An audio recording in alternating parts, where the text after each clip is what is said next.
Hi everyone, this is Mallory. Thanks for checking out this video where I talk about my library's teen space at the Idaho Falls Public Library. The Idaho Falls Public Library teen space is on the third floor of the three-story building.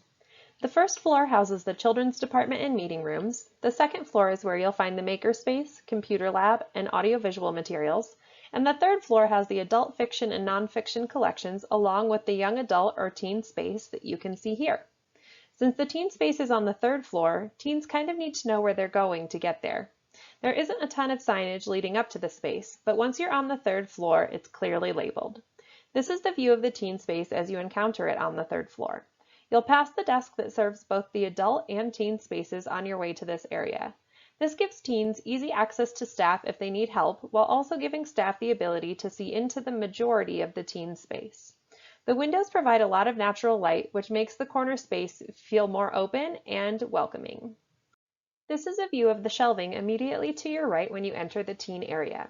You can see that these shelves house the young adult nonfiction collection as well as a display of young adult staff picks.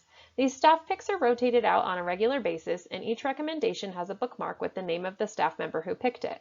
This is a pretty popular display, and we keep a list with staff picks at the desk so that we can easily refill it. The hope is that we will eventually be able to move the young adult nonfiction into a different area within the teen space so that these shelves can all feature different displays with face-outs. Face-outs seem to draw people in since it's easier to see what's on the shelf that way. As you can see, face-outs are used as much as possible in the limited open space on the nonfiction shelves. These shelves house the new young adult fiction and the young adult graphic novel collections. New fiction is kept on display for up to 6 months, depending on popularity and the quantity of books that are ordered each month. This shelving is to your left when you come into the teen space. Behind these shelves is the library's large print collection, so these tall shelves work as a barrier to define the teen space as separate from the adult space. Our young adult graphic novel collection is pretty robust and sees a lot of circulation, so it makes sense that it's one of the first collections you encounter in the teen space. Again, face-outs are used to attract people to the shelves and advertise what the collections have to offer. The large windows are a focal point of the teen space. Low shelves are used in this section to allow as much natural light in as possible. The downside to this natural light is the toll it can take on book label adhesive, which leaves some of the spine labels looking a little ragged after a while, even if the book itself is in great shape. To combat this, a UV filtering film has been applied on the windows.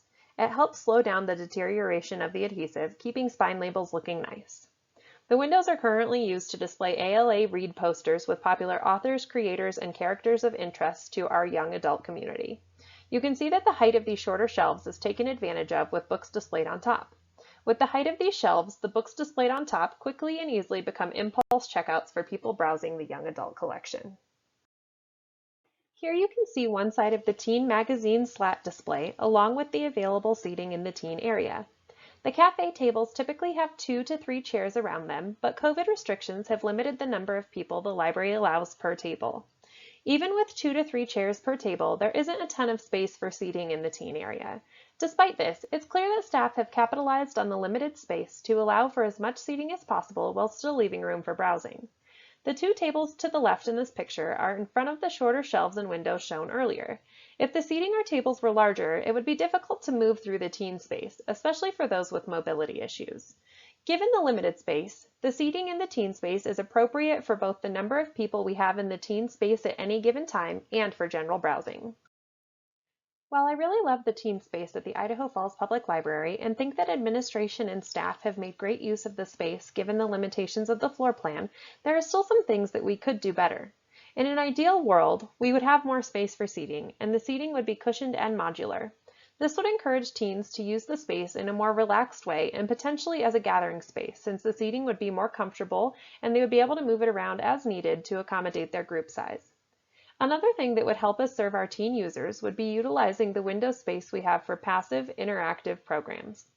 The image above is from a programming librarian article and could easily be implemented in Idaho Falls Public Library's teen area, especially given that there are low shelves that could be integrated into whatever passive programming the windows above them feature. I think it would be great to have board games available at the tables as well, since it would give teens a reason to stay for a while and hang out. Given the clear space limitations, the inclusion of a more defined work and study space with large tables and computers would be difficult. We could, however, include school supply kits on the existing cafe tables or at the staff desk so that teens could easily work on homework or creative projects at the library. Overall, I think the teen space at the Idaho Falls Public Library serves our teen community well and is already very close to the best it can be given the nearly insurmountable issue of available space.